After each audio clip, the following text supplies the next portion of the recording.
رب اشرح لی صدری ویسر لی امری واحلل عقدۃ من لسانی یفقہوا قولی۔ السلام علیکم ورحمۃ اللہ وبرکاتہ۔ میری عزیز بہنوں، میں آج بتاؤں گی کہ جھوٹ بولنے کے کتنے نقصانات ہیں اور ساتھ میں اس کا کتنا بڑا عذاب ہے جو اللہ تعالیٰ نے ہمیں بتایا ہے نبی صلی اللہ علیہ وسلم کی تعلیمات کی شکل میں، تو ہمیں اس پہ عمل کرنا چاہیے تاکہ ہم اس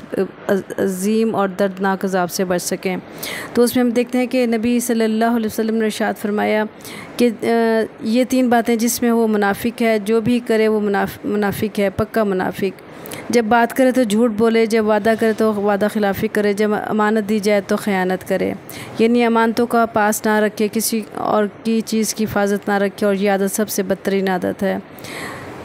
حضرت عائشہ رضی اللہ تعالیٰ عنہ سے روایت ہے، جس بارگاہ کا مفہوم ہے کہ نبی صلی اللہ علیہ وسلم کو جب پتہ چلتا ہے کسی نے جھوٹ بولا ہے تو آپ کو بہت زیادہ تکلیف ہوتی تھی، اور اس وقت تک پریشان رہتے تھے جب تک پتہ نہ چل جاتا کہ اس شخص نے اللہ تعالیٰ سے توبہ اور معافی مانگ لی ہے، یعنی یہ وہ عمل ہے جس سے ہمارے نبی کو بھی بہت زیادہ تکلیف ہوتی ہے۔ تو ہمیں اپنا جائزہ لینا چاہیے کہ ہم کہاں کہاں جھوٹ بولتے ہیں اور کس لیے جھوٹ بولتے ہیں۔ کبھی ہم یہ سوچتے ہیں ہمارے سے والدین ناراض نہ ہو جائیں، کبھی ہم کہتے ہیں دوست ناراض نہ ہو جائیں، کبھی استاد ناراض نہ ہو جائے۔ اس ناراضگی کے خوف سے ہم کیا کرتے ہیں، جھوٹ بولتے جاتے ہیں، اور اس کا بہت زیادہ نقصان ہوتا ہے اور پتہ نہیں چلتا، اور انسان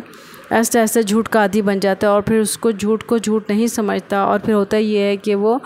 مسلسل ایک گناہ میں مبتلا ہو جاتا ہے، اور یہ گناہ کبیرہ ہے جھوٹ بولنا، اور کبیرہ گناہ وہ گناہ ہوتا ہے جس کے لیے دردناک عذاب کی وعید ہے۔ تو ہمیں اس سے بہت زیادہ بچنے کی ضرورت ہے۔ اس کے لیے جو ہمارے نبی صلی اللہ علیہ وسلم نے ارشاد فرمایا ہے، جو عذاب دیا جائے گا جہنم میں، وہ آپ ذرا ایک دفعہ دیکھ لیں کہ کیا وہ ہم اس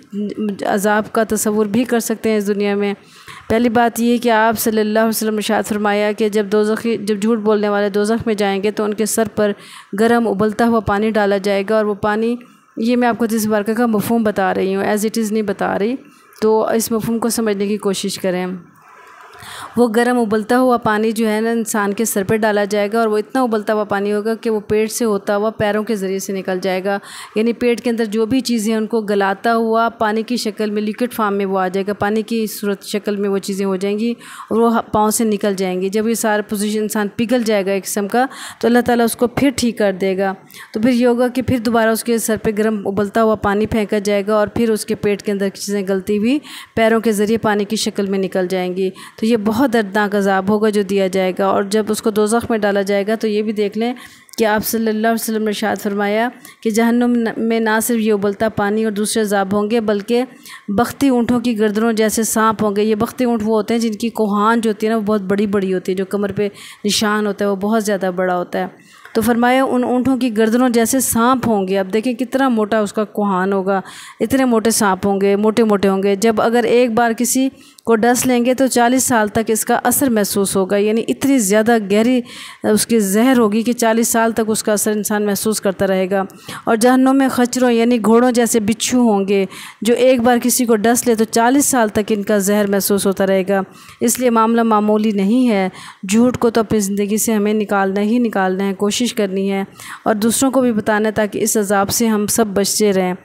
کیا ہوا اگر وقتی طور پہ ہم ماں باپ کو ناراض کر دیں گے، یا استاد کو ناراض کر دیں گے، یا اگر ہم سے کوئی ناراض ہو جائے گا سچ بولنے پہ، تو اس سے کوئی فرق نہیں پڑتا۔ جھوٹ بول کے ان تمام کی ناراضگی سے بچنے سے بہتر ہے کہ سچ بول کے آخرت کے عذاب سے ہمیں بچا جائے۔ ہمیں آخرت کے عذاب سے بچنے کی کوشش کرنی ہے، کیونکہ وہ بہت سخت عذاب ہے۔ اس عذاب سے بچانے کے لیے کوئی بھی ہمارے پاس نہیں آئے گا، نہ والدین ہمیں بچانے کے لیے آئیں گے، نہ دوست احباب رشتہ دار آئیں گے، اور جن کے خوف سے ہم جھوٹ بولتے ہیں نہ ہی وہ ہمیں جہنم کے عذاب سے بچانے آئیں گے۔ تو میری عزیز بہنوں، یہ بہت لمحہ فکریہ ہے۔ اس وقت ہمارے پاس زندگی ہے اور ہم آخرت کی تیاری کے لیے آئے ہوئے ہیں، تو ضرور ہمیں اپنے اوپر غور کرنا چاہیے کہ کون کون سے ایسے گناہ ہیں جو ہم مسلسل کر رہے ہیں۔ اگر ہمیں آخرت کی بہتری چاہیے اور ان عذابوں سے بچنا ہے جو جہنم میں ہیں، اس انسان کے لیے جو جھوٹ بولتا ہے، تو ہمیں ان تمام باتوں کو چھوڑنا آج وقت ہے، چھوڑنے کی کوشش کریں، ہم اس عذاب سے بچ سکتے ہیں۔ دیکھیں یہ قصے کہانیاں نہیں ہیں، یہ قرآن کی باتیں ہیں،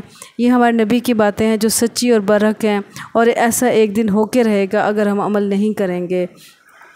تو ہمیں کوشش کرنی ہے کہ جھوٹ سے ہر حال میں خود کو بھی بچانا ہے۔ اسپیشلی مائیں جو بچوں کو جھوٹ بول کے بہلانے کی کوشش کرتی ہیں، تو وہ تو خاص طور پہ دیکھ لیں کہ اگر بچوں کے سامنے ان کو بہلانے کے لیے بھی ہم جھوٹ بولیں گے تو وہ بھی جھوٹ کے زمرے میں داخل ہوگا، کیونکہ نبی صلی اللہ علیہ وسلم کے سامنے ایک خاتون آئی تھی تو اس نے اپنے بچیوں کو بلایا، اس نے کھجور دینی تھی ان کو، اور آپ نے فرمایا اگر کھجور نہ دیتی تو تمہارے نام اعمال میں جھوٹ لکھا جاتا۔ تو میری عزیز بہنوں، ہمیں بہت زیادہ فکر کرنی ہے۔ اللہ تعالیٰ سے ہم دعا کرتے ہیں اللہ تعالیٰ ہمیں علم کے ساتھ عمل کرنے کی توفیق اور سعادت نصیب فرمائے، پکا سچا مسلمان بنائے، اور تمام روحانی بیماریوں سے ہمیں محفوظ رکھے، اور ہمیں جھوٹ جیسی اس بیماری سے اللہ تعالیٰ محفوظ رکھے اور اسے بچنے کی توفیق اور سعادت نصیب فرمائے۔ آمین یا رب العالمین۔ السلام علیکم ورحمۃ اللہ وبرکاتہ۔